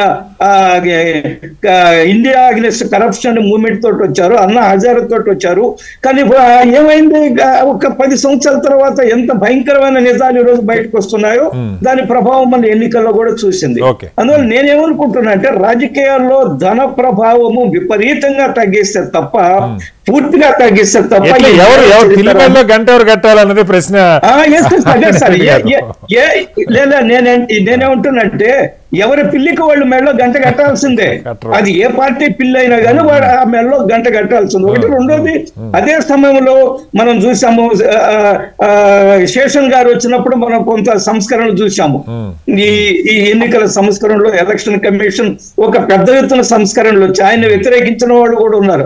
అక్కడి నుంచి కొంత ఎన్నికల ప్రభావము లేదా ప్రచారము దాని మీద కొంత ప్రభావం చూపించింది తప్ప ధన రాజకీయాల మీద ప్రభావం చూపించలేదు, ఇది లేదు. అందువల్ల అన్ని రకాల సంస్థలు మనం చూసాము. ఈ 2014 ఈ ప్రభుత్వం వచ్చిన తర్వాత, ఎన్డీఏ ప్రభుత్వం వచ్చిన తర్వాత నేషనల్ జ్యుడిషియల్ అపాయింట్ కమిషన్ తీసుకురావడానికి ప్రయత్నం చేశారు. ఇప్పుడుండే ఈ వ్యవస్థ నుంచి జడ్జీలే నియమించుకునే పరిస్థితి కాకుండా నేషనల్ జ్యుడిషియల్ అపాయింట్ కమిషన్ వచ్చింది. దాని మీద వాదోపవాదాలు జరిగే సుప్రీంకోర్టు కూడా దాన్ని కొట్టేసింది, తీసుకురావడానికి లేదన్నారు. కాబట్టి మనం తండ్రులు తప్పులు చేశారని కొడుకులు మనం తప్పు పట్టడం కూడా ఇందాక జయప్రకాష్ నారాయణ గారు చెప్పారు. రుచి పోస్టులో ఆయన చేసిన తప్పులకి వాళ్ళ కొడుకును కూడా పెట్టాలని. కొడుకు ఏం సంబంధం ఉంటుంది? కొడుకు ఎవరైనా రాజకీయాల్లో పోటీ చేయొచ్చు, ఆయన స్వచ్ఛత నిరూపించుకోవాల్సింది.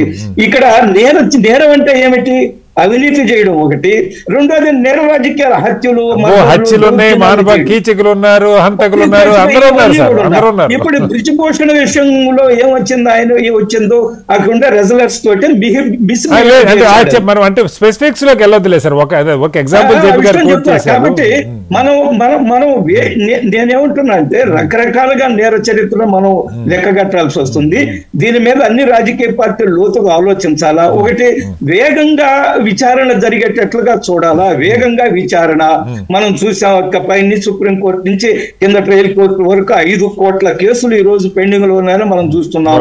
మనం చూస్తాం ఒక రాష్ట్ర ముఖ్యమంత్రి గత 10-15 సంవత్సరాల నుంచి తీవ్రమైన ఆరోపణలు, మాజీ ముఖ్యమంత్రి తీవ్రమైన ఆరోపణలు ఉన్నప్పటికీ కూడా ఏ రోజు కోర్టుకు పోయినట్టుగా మనం. కాబట్టి ఈ లోపాలన్నీ ఎక్కడున్నాయి? వీటన్నిటిని అధ్యయనం చేయాల్సింది. తమాషా ఏంటంటే భారతదేశంలో మిగతా పాశ్చాత్య దేశాల్లో కాకుండా పాశ్చాత్య దేశాల్లో ఎవరి మీద ఒక ప్రజాప్రతినిధి రాజకీయ నాయకుడి మీద తీవ్రమైన అవినీతి ఆరోపణ వచ్చిందంటే ప్రజలు తిరస్కరిస్తారు ఆయన. ప్రజలు తిరస్కరించక ముందే ఆయనే వెనక్కి వెళ్ళిపోతాడు. ఆయనే పబ్లిక్ లైఫ్ లోని విత్డ్రా అయిపోతాడు. ఆయన ప్రజలు ముఖం చూపించలేరు ప్రజలకి. కానీ భారతదేశంలో ఏమిటి, ఎంత ఎక్కువ అవినీతి చేస్తే అంత గొప్ప నాయకుడిగా భావిస్తారు, ఎంత రౌడీజాలు దౌర్జన్యాలు చేస్తే అంత గొప్ప నాయకుడిగా భావిస్తారు. మావాడు కాబట్టి చేశాడు అని భావిస్తారు. ఈ పరిస్థితి నుంచి, ఈ ఆలోచన నుంచి, ఈ మైండ్ సెట్ నుంచి అన్ని రాజకీయ పార్టీలు బయటకు రావాల్సి ఉంది. అందువల్ల నేనేమంటున్నా అంటే అన్ని రాజకీయ పార్టీలు ఆత్మ పరిశీలన చేసుకోవాలి. మనం ఎవరిని చట్టసభలకు పంపిస్తున్నాం, ఆత్మ పరిశీలనలు అలా ఫలితాలు చెప్పండి ఏం చేయాలండి. ఇందాక చట్టం వల్ల ఏం కాదన్నారు జయప్రకాష్ నాయుడు గారు, లక్ష్మీనారాయణ గారు మాట్లాడుతూ చట్టాలు చేసినంత మాత్రం ఏం కాదన్నారు. ఏం చేయాలా, మనం ఊరేయలేం కదా, మన కంగారు కోర్టులు నడపలేం కదా, మనం వచ్చి నువ్వు తప్పు చేసావు కాబట్టి తీసుకొచ్చి ఊరేయలేం కదా. దేనికైనా విచారణ, చట్టము, న్యాయస్థానాలు అన్ని ఉన్నాయి కదా, దాని ప్రకారం పోతాం కదా. కాబట్టి వీటన్నిటికంటే ముందు రాజకీయ పార్టీల సంస్కరణలు రావాలా, రాజకీయ పార్టీలు లోతుగా ఆలోచించాలా. అదే ఇప్పుడు రామకృష్ణ గారు చెప్పారు, ఒకసారి కాస్త ఏదన్నా పార్టీలకు రాజకీయాలకు అతీతంగా అఖిల పక్షాలు ఏమైనా కూర్చొని మాట్లాడుకుంటారా, నువ్వుంటాను కాకుండా అన్నది ఒక పాయింట్. అది అధికారంలో ఉండే పార్టీ ఇనిషియేటివ్ తీసుకోవాలి. దాంతో నేను ఏకీభవిస్తున్నాను. అందులో ఏమి ఎటువంటి అనుమానం లేదు. కేంద్రంలో ఉండే ప్రభుత్వము ముందుగా చొరవ తీసుకొని ఏం చేయాలా, రాజకీయ పార్టీలు కోడ్ ఆఫ్ కాండక్ట్ ఏమిటి, ఏ విధంగా ముందుకు పోవాలని ఈ విషయంలో నేను రామకృష్ణ ఏకీభవిస్తాను. వస్తాను జేపీ గారు. అంటే కోర్టులు కూడా ఇందాక మీరే అన్నారు గంభీరంగా, వాస్తవంగా సుప్రీంకోర్టు చీఫ్ జస్టిస్ గారితో సహా ఎన్నిసార్లు కొరడా జులిపించినా హైకోర్టులో కానీ కింద కోర్టులో కానీ విచారణలు కదలటం లేదు. ఆ సంగతి సుప్రీంకోర్టుకు కూడా తెలుసు. నిన్న ఆర్గ్యుమెంట్లు అది కూడా జరిగింది. కదలట్లేదంటే మీరు మళ్ళీ వాళ్ళే డిఫెన్స్లోకి వెళ్ళిపోయి ఆ దేశం అంతా కదలట్లేదని మీరు ఎట్లా చెప్తారు, అన్ని మీరు చూశారని జడ్జిలే మాట్లాడాల్సిన పరిస్థితి. ముందుకెళ్ళట్లేదు అన్నది అయితే వాస్తవం. ఒక పాయింట్ అయితే కరెక్ట్ చెప్పారు, రాజకీయ పార్టీలు వాళ్ళంతలో ఆత్మపరిశీలన చేసుకోకపోయినా వేగంగా శిక్షలు పడుతుంటే కనీసం ఆ మేరకు కొంత కదలిక వస్తుంది అన్నది అయితే నమ్మొచ్చు. బట్ దానికి కూడా ఎందుకు అవరోధాలు? ఆ శిక్షలు పడటంలో ఇంతకాలంగా మాట్లాడుకుంటున్న ఒకళ్ళిద్దరు వేళ్ల మీద లెక్క పెట్టగలిగిన వాళ్ళకి తప్ప 30 ఏళ్ళు కానీ 40 ఏళ్ళు కానీ 10 ఏళ్ళు కానీ శిక్షలు పడట్లేదు కోర్టుల్లో. ఏం చేయాలి? దానిలో శ్రీనివాసరావు ముందుగా చర్చ నా దృష్టిలో చాలా అర్థవంతంగా జరుగుతుంది. ఒకరిని తిట్టుకోవడం కాకుండా మనసు మాట్లాడుతున్నాం, అందుకు అందరినీ. రెండోది అయితే ఒక్కటేంటంటే నిరాశజనకంగా ఉంది, ఏం జరగదు అన్న భావం అది వాస్తవం కాదు. కారణాలు సరిగ్గా అర్థం చేసుకుని పద్ధతి ప్రకారం వ్యవస్థలో మార్పుల కోసం ప్రయత్నం చేస్తే 100% పరిష్కారాలు ఉన్నాయి. అందుకని క్లుప్తంగా అది మనం చేయాలి. లేకపోతే ప్రేక్షకులందరికీ కూడా ఇది ఇంతే, ఈ దేశం నాశనం అయిపోతున్న భావం. ఆ నేపథ్యంలో మొట్టమొదటి అర్థం చేసుకోవాల్సింది అసలు ఎందుకని మనం గోండా అనుకున్న వాడిని సమాజం హీరోగా భావిస్తున్నది. మనం దాన్ని మర్చిపోతున్నాం. అది కాకపోతే రాజకీయ నాయకుడు కాలేడు. ఎందుకని న్యాయం మనం అందరూ చెప్పుకున్నట్టుగా న్యాయం అందని దేశంలో ఖండబలంతో బండ న్యాయం అందిస్తున్నాడు. మనం గోండా అనుకునేవాడు సమాజం దృష్టిలో హీరో. అంటే ఆయన అప్రకటిత న్యాయమూర్తి, ప్రజలకు సెటిల్మెంట్లు చేస్తున్నాడు, డబ్బులు తీసుకున్నాం, ఇంకోటి చేసి ఏదో మొత్తం పరిష్కారం చేస్తున్నాడు. ఆ రకంగా హీరోగా చలమణి అవుతుంది. దాన్ని మార్చకుండా న్యాయాన్ని వేగంగా, సులభంగా, సమర్థంగా, ఖర్చు లేకుండా అందే ఏర్పాటు చేయకుండా మీరు దీన్ని మార్చలేరు. ముందు అర్థం చేసుకోవాలి. రెండోది, మరి ఆయన ఎందుకు రాజకీయంలోకి వస్తున్నాడు? రాజకీయాలు మనం తెలుస్తున్నాం కదా, ఆయన గోండా కొంటే మీరు ఎవరి గురించి మాట్లాడుకోవట్లేదు కదా. పోలీసు యంత్రాంగం, నేర పరిశోధన చేసే యంత్రాంగం మీద పట్టు ఎప్పుడైతే వస్తుందో రాజకీయంలోకి రాగానే సహజంగా బెల్లంలాగా ఆకర్షణ ఉంటుంది రాజకీయం. వాడిని చూసి భయపడాలో వాడు సలం కొట్టాల్సిన పరిస్థితి వస్తుంది రాజకీయంలో. ఆ మార్పు తీసుకురాకుండా మన రాజకీయంలో ఆకర్షణ తీసేయాలి.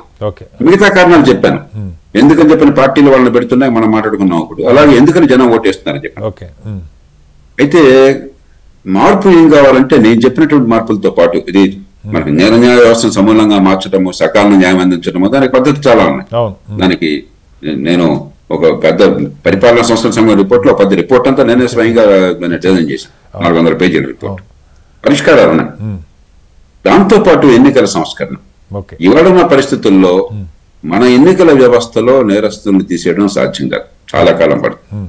కాబట్టి మళ్ళీ చెప్తున్నాను, సరైన మార్పులు తీసుకొచ్చి దామాషా పద్ధతి ఎన్నికొస్తే అప్పుడు వ్యక్తి గుణగణాలు, ప్రజల్లో ఉన్నటువంటి మంచి పేరు, వాని వల్ల పార్టీకి వచ్చే పేరు, దానికి వచ్చే ఓట్ల శాతం, దాన్ని బట్టి సీట్లు, ఆ రకమైన ఏర్పాటు ఉంటుంది. ఇప్పుడు ఇవాళ ఏదో ఒక ఓటు ఎక్స్ట్రా వస్తే గెలిచినట్టు అన్న భావం ఉన్నంతకాలం ఎక్స్ట్రా ఓటు తెచ్చేవాడు కావాలి మనకు తప్ప. ఇక న్యాయ వ్యవస్థను గురించి ఎక్కువ నేను చెప్పను, కారణాలు అందరికీ తెలుసు. కానీ న్యాయ వ్యవస్థ కూడా సమస్యలు ఎట్లా భాగం అవుతుందో ఒకసారి క్లుప్తంగా చెప్తాను. ఎన్జేఏఎస్ గురించి ప్రస్తావించారు. అది తీసుకొచ్చింది ఉద్యమం చేసి, పోరాటం చేసి, ప్రయత్నం చేసే లోక్సత్తా. నాడు జస్టిస్ వెంకటాచలయ్య గారు, జస్టిస్ జేఎస్ వర్మ గారు, జస్టిస్ కృష్ణయ్య గారితో కమిటీని ఏర్పాటు చేసి అధికారంలో అప్పుడు ఉన్నటువంటి యూపీఏ, ప్రతిపక్షంలో ఉన్న ఎన్డీఏ ఇద్దరికి కూడా పూర్తిగా విషయాలు తెలియజేస్తూ ఏం చేస్తున్నాం అని చెప్పన్నది ఆ నివేదిక వారికి ఇచ్చి అందరి మధ్య సంఘీభావాన్ని కుదిర్చి ఏకగ్రీవంగా పార్లమెంట్ లో ఆమోదింపజేశాం.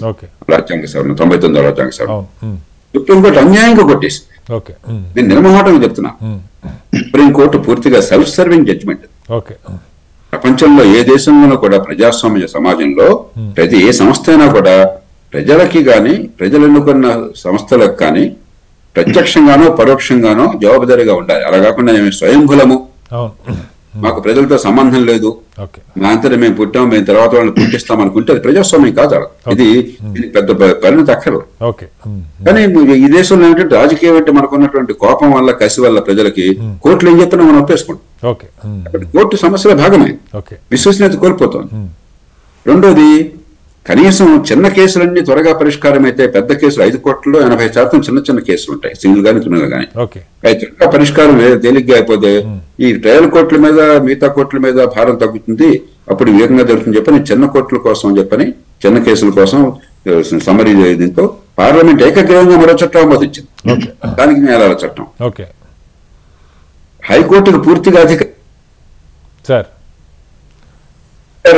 మరి హైకోర్టు పాత్ర లేకుండా ఉంటుందని భావం కాకుండా పూర్తిగా న్యాయ వ్యవస్థలో భాగంగా, స్వతంత్ర ప్రతిపత్తి న్యాయ వ్యవస్థ భాగంగా హైకోర్టు ఆధీనంలో పెట్టాం. దేశంలో దాదాపు ఏ రాష్ట్ర హైకోర్టు కూడా పట్టించుకోవాలి.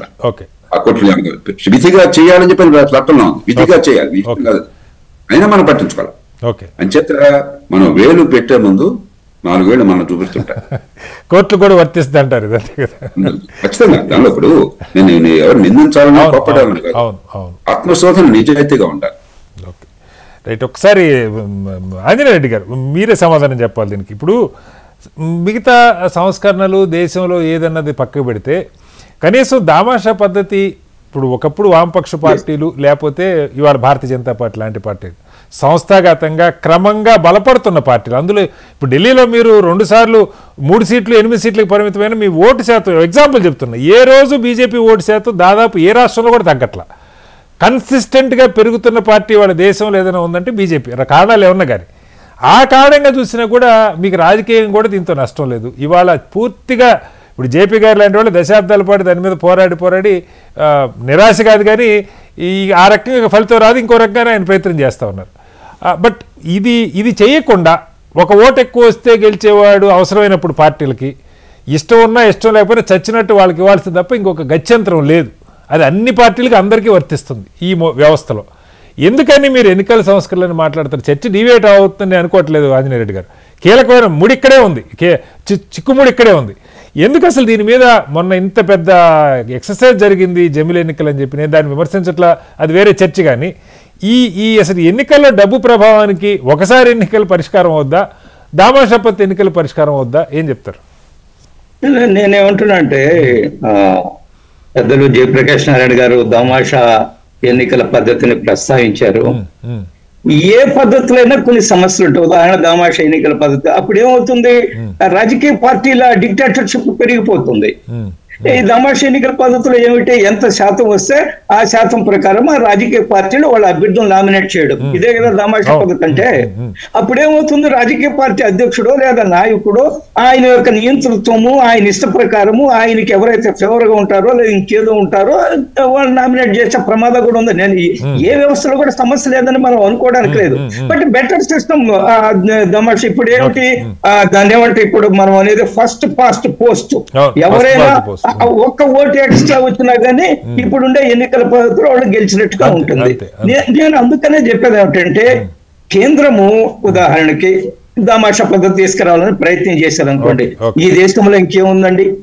ఏం చెప్తారు చాలా మంది వామపక్షవాదులు లేదా ఇంకా రాజకీయ నాయకులు ఏమంటారు, భారతదేశంలో బీజేపీకి మీరు ఇప్పుడు చెప్పారు కదా కన్సిస్టెంట్ గా పర్సెంటేజ్ ఆఫ్ ఓట్స్ వస్తుంది కాబట్టి వాళ్ళు ఓడిపోయిన ఆ శాతం తగ్గడం లేదు కాబట్టి ఇంకా ఎక్కువ రాజకీయం చేయడం కోసం, ఇంకా బలం పెంచుకోవడం కోసం, కేంద్రం మీద రాష్ట్రాల మీద నియంతృత్వాన్ని పెంచుకోవడం కోసం దామాషా పద్ధతి తీసుకొస్తారని ఒక కొత్త వాదన. కాదు సార్, బీజేపీ ఎవరన్నా విమర్శిస్తారని భయపడే పార్టీనా?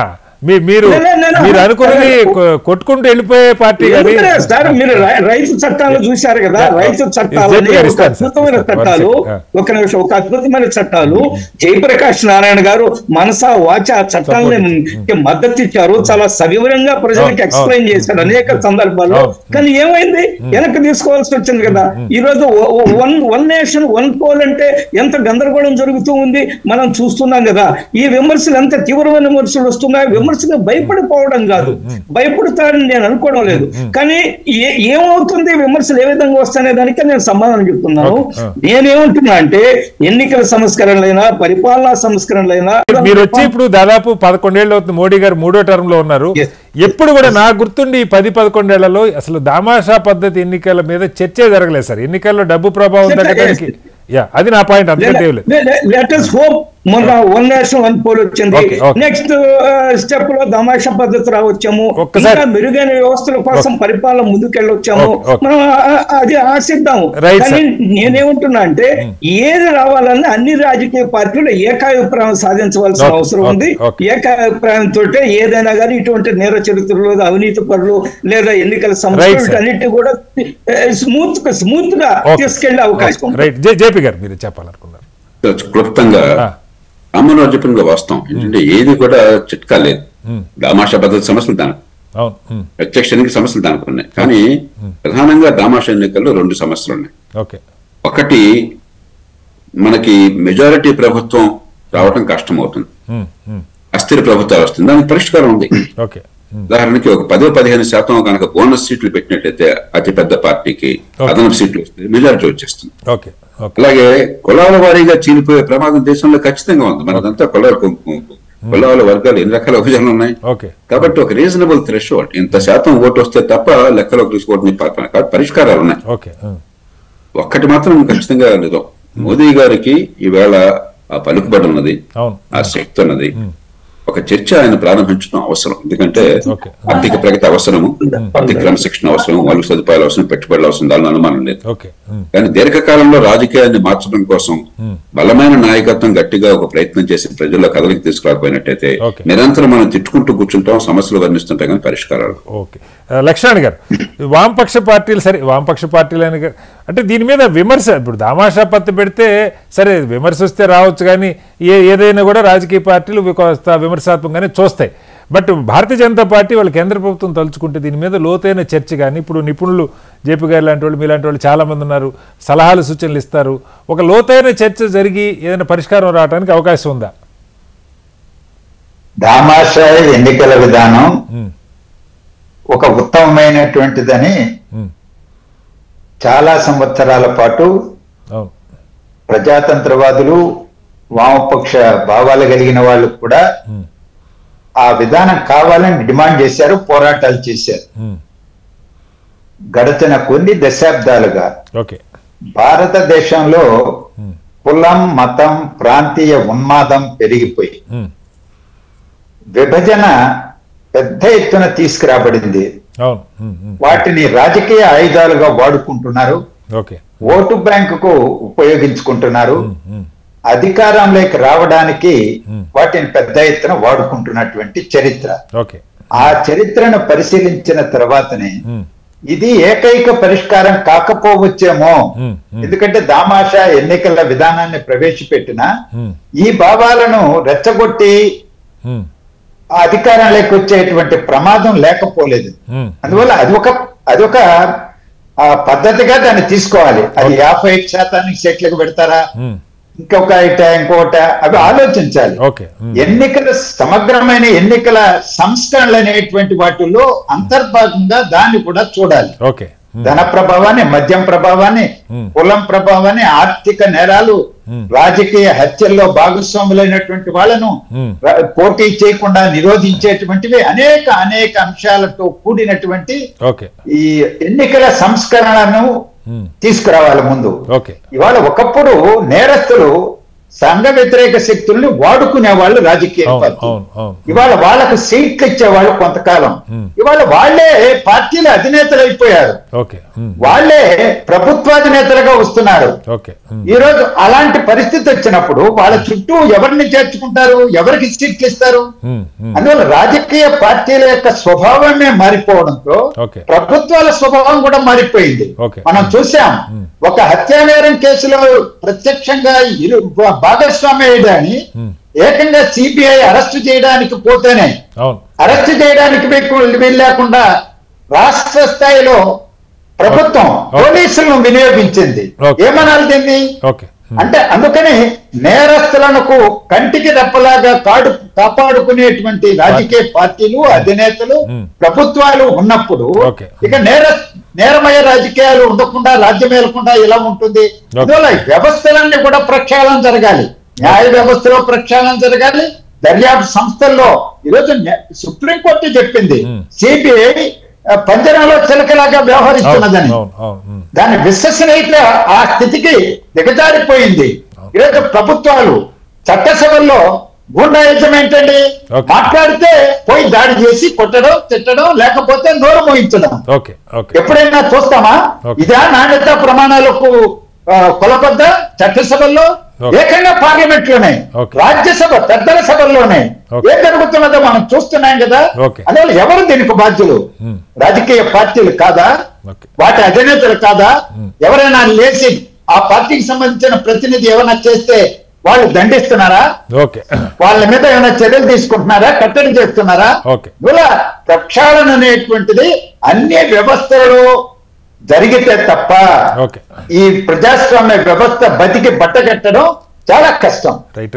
రామకృష్ణ గారు, ఇక్కడ రాజకీయ పార్టీలు బాధ్యులు కాదంటే బాధ్యులే, కానీ జేపీ గారు ఎప్పుడు చెబుతుంటారు రాజకీయ పార్టీలు ఒక సైకిల్లో పడిపోయినాయి, ఒక విషవలయంలో పడిపోయినాయి. ఆ ఉన్న ఆటలో గెలవటం ఎట్లా, ఉన్న నామ్స్లో సెట్ ఆఫ్ రూల్స్లో గెలవటం ఎట్లా అన్నది తప్ప, లేదు ఉన్న సెట్ ఆఫ్ రూల్స్ని మనకు అనుకూలంగా ఎట్లా మార్చుకుందాం, కులం రెచ్చగొడదామా, మతం రెచ్చగొడదామా, ప్రాంతం రెచ్చగొడదామా, ఏ రకంగా పోలరైజ్ చేద్దామని ఆలోచన తప్ప దీన్ని మించి ఆలోచించే ప్రయత్నం జరగట్లా. ఒక సుదీర్ఘమైనటువంటి అనుభవం ఉన్న 100 ఏళ్ల పైగా చరిత్ర ఉన్న పార్టీగా కనీసం ఇప్పుడు సుప్రీంకోర్టు కీలకంగానే వ్యాఖ్యలు చేసింది, నేషనల్ మీడియాలో కూడా దీని మీద చర్చ జరుగుతుంది. అసలు డబ్బు ప్రభావం తగ్గటం కానీ, నేరమయం కాకుండా ఉండటానికి కానీ ఏదైనా ఒక చర్చ, ఇప్పుడు పార్లమెంట్ సెషన్స్ కూడా అవుతున్నాయి, కాంగ్రెస్ పార్టీకి ఏదైనా ఒక చొరవ తీసుకుంటారా? జేపీ గారు చెప్పినట్టు మీ హయాంలో కూడా జరగలేదు, దామాషపత్తి చివరి దాకా వచ్చి ఆగిపోయిన సందర్భాలు కూడా మనకు తెలుసు.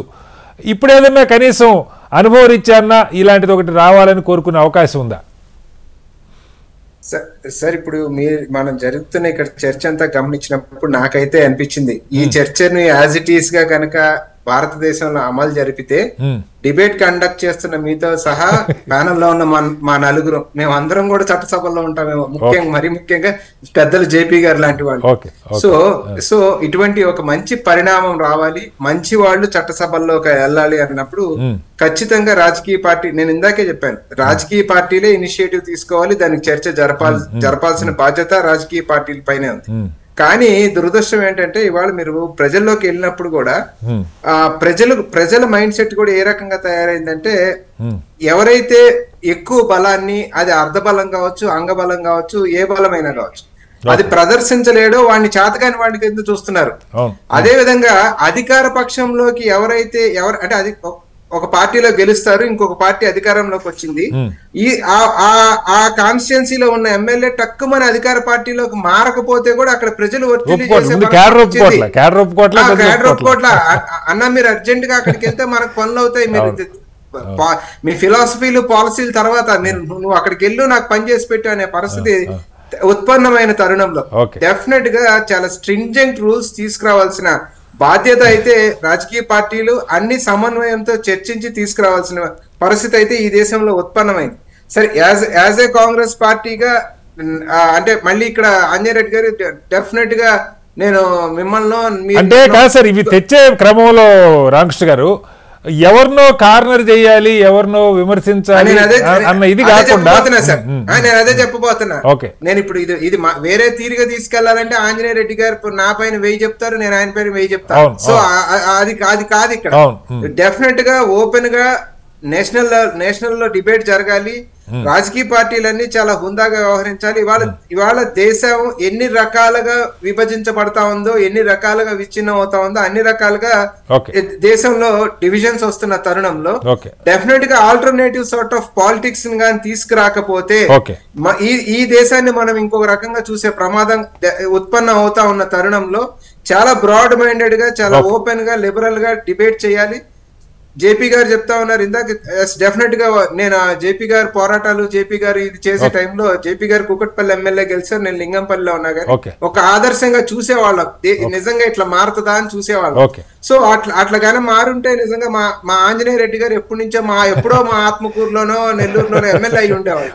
సో మా ఆంజనేయ రెడ్డి గారు కూడా కాకపోవడానికి మెనీ రీజన్స్. నిజంగా ఇప్పుడు యాజ్ అన్ ఇండివిజువల్ ఆయన ఏ పార్టీలో ఉండనివ్వండి, యాజ్ అన్ ఇండివిజువల్ ఆయన ఎంత మందికో హెల్ప్ చేశారు, చాలా మంచి ఆయన. కానీ ఆయన ఎందుకు చట్టసభలో అడుగు పెట్టలేకపోతున్నారు? These are all the reasons behind that. So దీన్ని రాజకీయ పార్టీలు ఖచ్చితంగా పరిష్కరించాలి, మంచి వాళ్ళకి ఆ గుమ్మం తొక్కే అవకాశాన్ని కల్పించాలి. జేపీ గారు, అంటే సుప్రీంకోర్టు కూడా నేరమయ రాజకీయాలు లేదంటే అనర్హులు ఎందుకు వస్తున్నారు దీని మీద ఫోకస్ చేస్తుంది, సరే గంభీరంగా మాట్లాడింది. కానీ అసలు మూలాలు ఎక్కడున్నాయి? మీరు చెప్పినట్టు చచ్చినట్టు పార్టీలు వాళ్ళకే ఎందుకు ఇవ్వాల్సి వస్తున్నది? లేకపోతే ఈ లోతైన విశ్లేషణకి కోర్టులకు అవకాశం ఉందా? ఆ పరిధి వరకే చేస్తారు.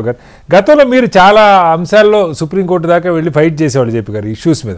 ఎందుకని ఇలాంటి వాటిల్లో ఇప్పుడు అర్థవంతం చర్చ మన నలుగురు ఇక్కడ కూర్చుంటే కాదు కదా, మీ బట్టి వాళ్ళు ఎందుకు ఇంప్లీడ్ కాకూడదు ఇలాంటి ఎఫ్డిఆర్ తరపున కానీ లేకపోతే మరొక ప్లాట్ఫామ్ ద్వారా ఏదైనా వాల్యుబుల్ ఆర్గ్యుమెంట్స్?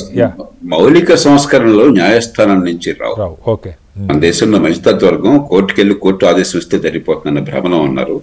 కోర్టులు ఇప్పటికే వాళ్ళ పరిధిని చాలా సందర్భాలు అతిక్రమిస్తున్నాయి. నేను చాలా స్పష్టంగా చెప్తున్నాను. కోర్టులకు ఖచ్చితంగా స్వతంత్ర ప్రతిపత్తి ఉండాలి, వారిని గౌరవించాలి. రాజ్యాంగంగా ప్రతిపత్తి లేకపోతే దేశం నాశనం అవుతుంది. కానీ ఆ వంకతో మేము సర్వాధికారులు అన్ని మేము చెప్తామని చెప్పన్నది దేశానికి చాలా అరిష్టం. నేను స్పష్టంగా మాట ఈ దేశంలో అంత నిష్కర్షగా చెప్పేవాళ్ళు ఇంకెవరు లేరు. ప్రధాన న్యాయమూర్తులు ఎదురుగా ఎన్నోసార్లు చెప్పాను, ప్రైవేట్ గా కాదు. కాబట్టి కోర్టు పాత్ర కోర్టుకు ఎక్కడ కోర్టుకు వెళ్ళాలి అక్కడ కోర్టును ఉపయోగించాలి. కానీ దేశంలో మార్పునంటికి అయితే చాలా ప్రమాదం. రెండోది మళ్ళీ ఇంకోసారి చెప్తున్నాను, ఇవాళ చర్చ చాలా అర్థవంతంగా జరిగింది. ఇలాంటి చర్చ ఈ దేశంలో పార్లమెంట్ లోను జాతీయ స్థాయిలో సోకాల్డ్ నేషనల్ మీడియాలో నిజంగా రోజు జరిగితే దేశం బాగుపడుతుంది. కాట్ల కుక్కల్లాగా ఖర్చుకోవటమే తప్ప కొంచెం పరిష్కార పదాలు వాడుతున్నాను. సోకాల్డ్ జాతీయ మీడియాలో కూడా ఏనాడన్నా సమగ్రమైన వాస్తవాల ఆధారమైన తర్కబద్ధమైన నిజాయితీలు చెప్తే ఇలాంటి విషయాలు జరుగుతుందా చూడండి మీరు. కాబట్టి ఎవరో తిట్టం కాదు, ముందు మీడియా కూడా ఆత్మశోధన చేసుకోవాలి. 3, నేను ఇప్పటికీ చెప్తున్నాను, చాలా లోపభూయిష్టమైన మన ప్రజాస్వామ్యం చాలా బలమైన ప్రజాస్వామ్యం, నిజమైన ప్రజాస్వామ్యం, లోపాలన్న ప్రజాస్వామ్యం. కాబట్టి మనం కలత చెందాలి కానీ నిస్పృహ చెందాల్సిన అవసరం లేదు. ఇంకా అనుభవం రాలా, క్రమక్రమంగా వస్తుంది. నాయకత్వంలో కనుక స్ఫూర్తి ముందు చూపెట్టి కొంచెం వేగంగా వస్తుంది. సమస్య అక్కడే కదా సార్, ఇప్పుడు ఆ చర్చ జరగట్లేదనే కదా పాయింట్. ఎవరి మాట ఇందాక రామ్మోహన్ రావు గారు ఇతరులు చెప్పిన మాటలో కూడా చాలా కీలకమైన మాట అది వాళ్ళ చర్చలో బాగా బలంగా వచ్చింది. సమగ్రమైన మార్పులు 3 రంగాలు. ఒకటి న్యాయం సామాన్యుడికి అంది చట్టబద్ధ పాలన రావటం, దానిలో చాలా అంశాలు ఉన్నాయి, మనకు అర్థమవుతాయి, పెద్ద కష్టం కాదు. 2 రాజకీయ పార్టీల ప్రజాస్వామికీకరణ, ఎన్నికల సంస్కరణ. 3 స్థానిక ప్రభుత్వాలు ఎక్కడికక్కడ జవాబుదారితనం. ఎందుకు ప్రజలకి ఓటు విలువ అర్థం కావటం లేదు, ఓటు నమ్ముకుంటున్నారు అంటే మనకి సుదూరంగా మనకు అందినంత దూరంగా ప్రభుత్వం నడుస్తున్నప్పుడు, జవాబుదారితనం లేనప్పుడు మనకి ఎలాగో ఎవరిని ఎన్నుకున్నా కూడా నాకు జీవితంలో మార్పు కనిపించట్లా. ఎమ్మెల్యే గారిని స్థానిక ప్రభుత్వ నాయకుడిగా నా మనసులో అనుకుంటున్నాను, కుళాయి దగ్గర నుంచి వీధులేటి దాకా ఆయన చూస్తాడు అనుకుంటున్నాను. ఆయన భారం పెడుతున్నాను, ఆయన కూడా భారం తీసుకుంటున్నాడు పాపం, అమాయకుడయ్యో మూర్ఖుడయ్యో లేకపోతే ఏదో ఈ కారణం అన్నా కానీ. చివరికి ఏమవుతుంది, పనులు జరగకపోయేసరికి అయితే డబ్బు, లేకపోతే తాత్కాలికమైన తాయిలాలు, లేకపోతే కొనం. ఇవి వెనకాల కారణాలు ఉన్నాయి, ఇవన్నీ ఊరికే రాలా. మన ప్రజల చెడ్డతనం వల్ల రాలేదు, రాజకీయ పార్టీల దొంగతనం వల్ల రాలేదు. మనం ప్రభుత్వాన్ని పూర్తిగా కేంద్రీకరించాం. ప్రపంచంలో ఇంత కేంద్రీకరించిన దేశం పెద్ద దేశాల్లో, నియంత్రిత దేశాల్లో కూడా లేదు. మనం ఈ మూర్తిని కనుక మార్చకపోతే పైన ఏదో స్థానిక ప్రభుత్వ ఎన్నికలు అంటాం, డ్రామాలు ఆడుతున్నాం. ఎందుకంటే ఇన్ని కోట్లు ఖర్చు పెట్టి ఎన్నికలు ఉత్సవ గ్రహాల కోసం అని చెప్పని ఎందుకు జనాన్ని ఊగే? పూర్వం మీరు అన్నట్టుగా నేను చాలా పట్టించుకున్నాను. గ్రామ పంచాయతీలు సర్పంచ్ అందరినీ ట్రైనింగ్ ఇచ్చాం, మున్సిపాలిటీ ట్రైనింగ్ ఎందుకు వృధా ఎందుకు ఊరికే ఏం ట్రైనింగ్ ఇస్తే వాళ్ళందరినీ వాజంలోకి కూర్చోబెట్టిన తర్వాత చేత మనం నిజాయితీగా ఈ 3 అంశాల్లో కదలాలి ఈ దేశం. అది కదలకపోయినట్టయితే ఖచ్చితంగా మనం ఆర్థిక వ్యవస్థ కూడా దెబ్బతిట్టు. ముందు శతాబ్దం రాజకీయము, 21వ శతాబ్దం ఆర్థిక వ్యవస్థ కలిసి నడవలేవు. మన వాళ్ళు ఆర్థికవేత్తలు కానీ, పరిపాలనా దక్షులు కానీ, పాలకులు కానీ ఏమనుకుంటానంటే రాజకీయం అట్లా తగలంటా కూడా ఆర్థికంగా పెరిగిపోతామని ఆస్తి ఉన్నారు, పెరగాలని కోరిక నాకున్నది. కానీ ఖచ్చితంగా దానికి అడ్డుపడుతుంది. ఒక ఎడ్డబండి నడుస్తుంటే ఎలపట్టెద్దు దాపట్టెద్దు కలిసి నడవకపోయినట్టయితే ఇరుసు విరిగిపోతుంది, ఆగిపోతుంది. అది అర్థం కాదా ఈ దేశంలో. ఇంకా వ్యాపార వర్గాలకు కానీ, లేకపోతే సమాజంలో ఉన్నత వర్గాలకు కానీ, పాలకులకు కానీ, ప్రభుత్వాలకు కానీ, అధికార యంత్రాంగానికి కానీ లేదు. ఏదో ఇవన్నీ ఎలా ఉండి మనం ఏదో రకంగా చేద్దాం అనుకుంటున్నారు, దానికి పరిమితులు ఉన్నాయి. అది గుర్తించిన నాడు ఈ దేశం మారు. అట్లాగే సార్, అంటే నేను అనేది ఇప్పుడు పార్లమెంట్ సెషన్ అవుతూ ఉంది, ఇప్పుడు సందర్భం కలిసి వచ్చింది. కేంద్రం ఎలాగో సమాధానం ఏదో అటార్నీ గారికో లేదంటే సాలిసిటర్ జనరల్కో వదిలేయటం కాకుండా ఏదైనా పార్లమెంట్లో చర్చ జరుగుతుంది. ఇప్పుడు మనం ఆశించినట్టు ఒక అఖిలపక్షమో లేదు పార్లమెంట్లో చర్చ, దానికి ఏ రకంగా ఎవరు చొరవ తీసుకోవాలి? జేపీ గారు ప్రధానమంత్రి తీసుకోవాలి. దాంట్లో అనుమానం లేదు. వాజ్పేయి గారు ప్రధానమంత్రిగా ఉండగా మీకు గుర్తుంటుంది, ఆయనకి ఇప్పుడున్న బలం లేదు. 31 పార్టీలతో సంకీర్ణ ప్రభుత్వం. పాపం ఆయన ఒకసారి ఒక కోర్టు దింపేశారు, ఆయన ఎవరిని కూడా కొనలేదు దింపేది. అయినా ప్రతిరోజు వాపోయేవాడు ఆయన. మనందరం ఒక అబద్ధంతో రాజకీయ జీవితాన్ని ప్రారంభిస్తున్నాం, ఎన్నికల్లో పరిమితి లోపల ఖర్చు పెట్టామని. ఇలా అయితే దేశం ఏమవుతుందని కొంచెం కనీసం బాధను ప్రకటించేవాడు. ఆ తపన కావాలి. ఎలాగోలా గెలవటం, మనం గెలిచాం కాబట్టి అన్న భావం కాకుండా ఏ పార్టీ అయినా కూడా ఈ రాజకీయం ఎట్లా ఉంటే దేశం ఏమవుతుందన్న తపన ప్రదర్శించాలి. నాయకత్వ స్థానాల్లో ఉన్న వాళ్ళు ప్రజల్లో చైతన్యం తీసుకొచ్చి చొరవ తీసుకోవాలి. పరిష్కారాలు ఉన్నాయి. నేను 100కి 100 చెప్తాను, ఘంటాపథంగా చెప్తాను. నేను బహుశా నా జీవితం అంతా అంకితం చేసింది ఈ దేశంలో వ్యవస్థను మార్చడం కోసం. కాబట్టి ఊరికి ఆషమాషి చెప్పట్లా, 100కి 100 ఆచరణ సాధ్యమైన పరిష్కారాలు ఉన్నాయి. కానీ మనసు ఉండాలి, లోతుగా దృష్టి పెట్టాలి. పైపైన చేస్తే లాభం. రైట్. మొత్తంగా మనకు కనపడుతున్న పరిస్థితి అయితే కేవలం ఎన్నికలు నేరమయం, రాజకీయాల్లో ఆ చట్టసభల్లో నేరస్తులు రావటమే కాకుండా శిక్ష.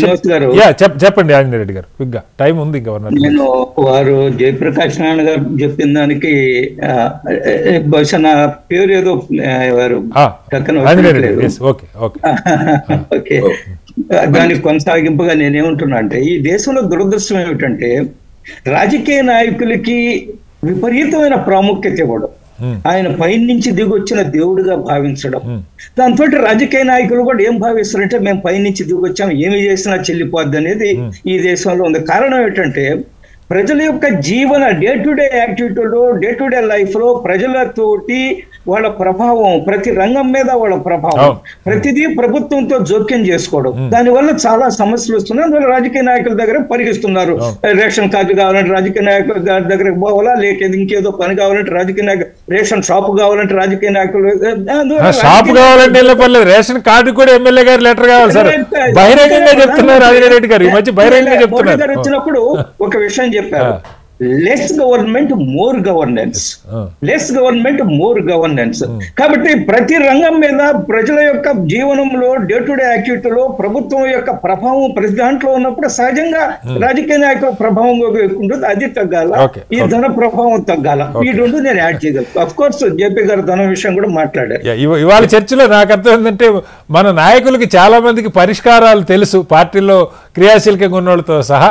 అయితే పరిష్కారాలు అన్వేషించకుండా వేగంగా ఫలితం ఎలా పొందాలన్న దాని మీదనే పార్టీలు దృష్టి పెడతారైతే స్పష్టం. కాదు సార్ కటారి గారు, గేమ్ చేంజర్ సినిమాలో హీరో లాంటి ఆఫీసర్ కావాలి, ఒకే ఒక్కడు సినిమాలో పొలిటీషియన్ లాంటి నాయకుడు కావాలి. అది జరిగిన రోజు జరుగుతుంది.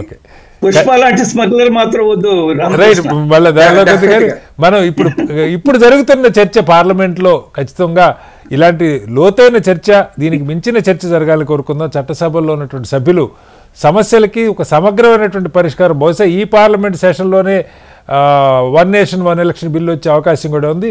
కేవలం అది ఒక్కటే పరిష్కారం అనుకోకుండా దామాషాపతి ఎన్నికలకు సంబంధించి నేరమయ రాజకీయాలు పోవటానికి మార్గాలు ఏంటన్నది పార్లమెంటు లోతుగా చర్చించి అన్వేషిస్తుంది. పరిష్కారాలను ఆశిద్దాం. చర్చలో పాల్గొన్న జేపీ గారికి, రామకృష్ణ గారికి, ఆంజనేయ రెడ్డి గారికి, అలాగే లక్ష్మణ్ గారికి ప్రత్యేక ధన్యవాదాలు. ఇది వాళ్ళ బిగ్ డిబేట్. రేపు మరోస్తే మళ్ళీ కలుద్దాం. అందరికీ నమస్కారం. సెలవు.